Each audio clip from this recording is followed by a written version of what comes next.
కవిత కొత్త పార్టీ పేరున్నట్టుగా తెలుస్తోంది.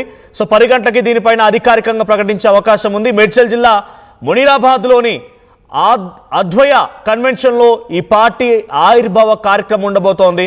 So party జెండా ఎజెండాని కవిత ఆవిష్కరించబోతున్నారు. ఇక తెలంగాణ మ్యాప్తో పార్టీ జెండా ఉండబోతోంది. పార్టీ జెండాలో 3 కలర్స్ ఉండబోతున్నాయి. పసుపు, ఆకుపచ్చ, మధ్యలో బ్లూ కలర్ కూడా ఉండే అవకాశం ఉంది. పసుపు ఆకుపచ్చ చీరలో స్టేజ్ పైకి కవిత రాబోతున్నారు. అయితే కవిత పార్టీలోకి బీఆర్ఎస్ నేతలు చాలా పెద్ద సంఖ్యలో చేరే అవకాశం కూడా ఉన్నట్టుగా జాగృతి నేతలు చెప్తున్నారు. బీఆర్ఎస్ ఎమ్మెల్యేలు తనకు టచ్లో ఉన్నారంటున్నారు కవిత స్పీచ్ పైనే రాజకీయ వర్గాల ఆసక్తి రేపుతోంది. రాష్ట్రంలోని అన్ని జిల్లాల నుంచి సభకి అతిథులుగా వస్తున్నారు చాలామంది. సుమారుగా అక్కడ ఇక సభ ఆవిర్భావం, పార్టీ ఆవిర్భావం, సమావేశాలకు సంబంధించి దీంతో పాటుగా అక్కడ 34 రకాల తెలంగాణ వంటకాలతో కూడా భోజనాలు ఏర్పాటు చేశారట. సో సుమారుగా ఒక 50,000 నుంచి 1,00,000 మంది ఈ సభలో హాజరయ్యే అవకాశం ఉంది. సో తను ముందుగానే చెప్పారు అదొక కన్వెన్షన్ హాల్. సో పార్టీ ఆవిర్భావం కోసం తీసుకుంది కాబట్టి అక్కడ వరకే లిమిటెడ్గా ఉంటుంది. ఆ తర్వాత ఒక భారీ బహిరంగ సభ ఏర్పాటు చేస్తారని చెప్తున్నారు. తెలంగాణ ప్రజా జాగృతి TPJ 3 రంగులతో ఈ జెండా ఉండబోతోంది. ఆకుపచ్చ, పసుపు అండ్ బ్లూ కలర్ ఈ 3 రంగులు ఉండబోతున్నాయి. అయితే ఆకుపచ్చ, పసుపు రంగులో ఉన్నటువంటి ఆ ఇండికేషన్తోనే ముందుకు వెళ్ళే అవకాశం ఉంది. సో ఇక్కడ మనం చూస్తున్నాం బతుకమ్మ ఉన్నటువంటి ఒక ఫోటోని అక్కడ ఏర్పాటు చేయడం జరిగింది సభ ప్రాంగణం దగ్గర. సో చిన్న పాప చేతిలో వచ్చే బతుకమ్మ, తర్వాత ఒక మహిళ బతుకమ్మని పట్టుకున్నట్టుగా ఒక ఫోటో. సో ఇది అక్కడ పోస్టర్గా అక్కడ ఒక విగ్రహాన్ని ఏర్పాటు చేశారు. తర్వాత జ్యోతిబాయి పూలే విగ్రహం ఉంది. ఆ తర్వాత అంబేద్కర్ విగ్రహం కూడా ఏర్పాటు చేశారు.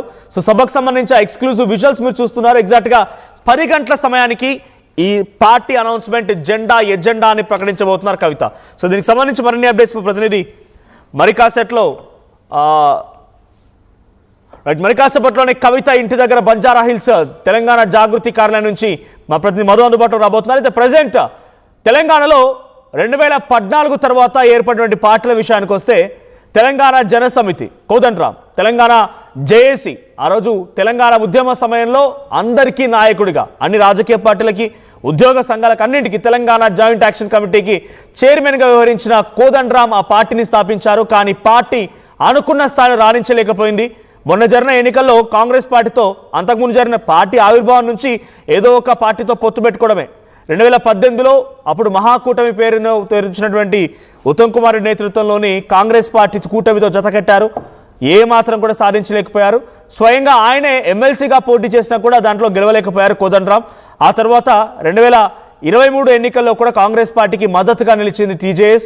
సో మునుగోడు ఎన్నికల్లో ఒక్కసారి డైరెక్ట్గా ఎవరితో సంబంధం లేకుండా మునుగోడు ఉప ఎన్నికల్లో పోటీ చేస్తే డిపాజిట్ కూడా కోల్పోయింది.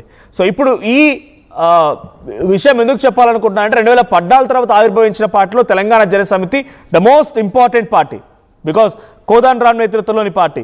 సో ఇప్పుడు కాంగ్రెస్ పార్టీతోనే ఉంది. ఆయన ఎమ్మెల్సీగా కూడా ఉన్నారు. సో ఎమ్మెల్సీగా కూడా ఇంకా గవర్నర్ అప్రూవల్స్ అవన్నీ రకరకాల సమస్యలు అయితే ఉన్నాయి. సో TJS అనేది పెద్ద సక్సెస్ కాలేకపోయింది. తర్వాత తెలంగాణ ఇంటి పార్టీ అని చెప్పి చెరుకు సుధాకర్ ఆ పార్టీని ఆవిర్భవించారు. సో తెలంగాణ ఇంటి పార్టీ పేరిట కూడా ఒక పార్టీ వచ్చింది. ఆ పార్టీ కూడా అనుకున్న స్థాయిలో ఏం రాణించలేకపోయింది. మొన్న 2023 అసెంబ్లీ ఎన్నికల వరకల్లా దాన్ని పూర్తిగా కాంగ్రెస్ పార్టీతో విలీనం చేయడం జరిగింది ఆ పార్టీని. సో అంతకంటే ముందు తెలంగాణ తల్లి పార్టీ అని ఒకటి ఉండేది. విజయశాంతి నేతృత్వం తెలంగాణ తల్లి పార్టీ ఉద్యమ సమయంలోనే. ఆ తర్వాత ఉద్యమ నేపథ్యంలో చాలా క్రియాశీలకంగా ఉద్యమాలు నడవాలి కాబట్టి తెలంగాణ తల్లి పార్టీని TRS పార్టీతో అప్పుడు విజయశాంతి విలీనం చేయడం జరిగింది. సో ఇలా రాజకీయ పార్టీలు కేవలం తెలంగాణ ఎజెండాతో, తెలంగాణ జెండాతో వచ్చినటువంటి పార్టీల్లో తెలంగాణ జనసమితి, తెలంగాణ ఇంటి పార్టీ, తల్లి తెలంగాణ పార్టీ, తెలంగాణ రాష్ట్ర సమితి ఇవన్నీ కూడా ఇప్పుడు తెలంగాణ ఎజెండా, తెలంగాణ జెండాతో వచ్చినప్పటికీ కొంత కనుమరుగైపోయాయి. ఇంక్లూడింగ్ TRS కూడా. ఎందుకు TRS కనుమరుగైపోయిందనే మాట చెప్తున్నానంటే TRS కాస్త BRSగా మారిపోయింది. సో తెలంగాణ జెండా ఎజెండా వాళ్ళ భావాలో ఉండొచ్చు కానీ పార్టీ రాష్ట్ర స్థాయి పార్టీగా ఇప్పుడు జాతీయ స్థాయి పార్టీని ప్రకటించేసుకున్నారు కాబట్టి ఆ పార్టీ కూడా తెలంగాణ కేవలం సెంటిమెంట్గా ఉన్నటువంటి రాజకీయ పార్టీ నుంచి జాతీయ స్థాయికి వెళ్ళిపోయింది. అది కూడా తెలంగాణ సెంటిమెంట్ని కోల్పోయింది. సో ఇప్పుడు తెలంగాణ సెంటిమెంట్తోని సామాజిక తెలంగాణ, బీసీల ఉద్యమము, తర్వాత మహిళల రిజర్వేషను, సామాజిక న్యాయము ఇవన్నీ రకరకాల పేరుతో పూలే అంబేద్కర్ ఆశయాల సాధన వీటన్నిటి పేరుతో కవిత కొత్త పార్టీని తీసుకొస్తున్నారు. సో అది 10 గంటల సమయానికల్లా ఆ కొత్త పార్టీ ఎజెండాని ప్రకటించబోతున్నారు.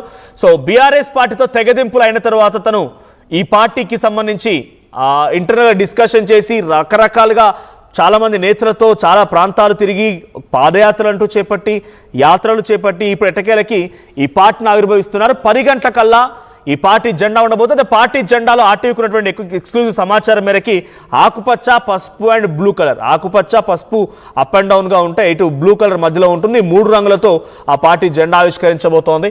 సో కవిత ప్రసంగం పైన చాలా ఉత్కంఠ రేపుతోంది. మరోవైపు ఈ పార్టీ జెండా సింబల్లో పక్కగా తెలంగాణ మ్యాప్ కూడా ఉండే అవకాశం ఉంది. సో ఇప్పటికే తెలంగాణ మ్యాప్తో ఉన్న పోస్టర్లు, కవిత ఫోటోలు అన్నిటితో పోస్టర్లు కూడా తెలంగాణ వ్యాప్తంగా పలు జిల్లాల్లో, నగరంలో, హైదరాబాద్ నగరంలో కూడా ఎక్కడికక్కడ పోస్టర్లు వెలిశాయి.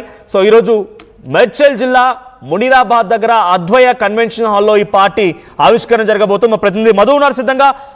తెలంగాణ జాగృతి అధ్యక్షురాలు కవిలకుంట్ల కవిత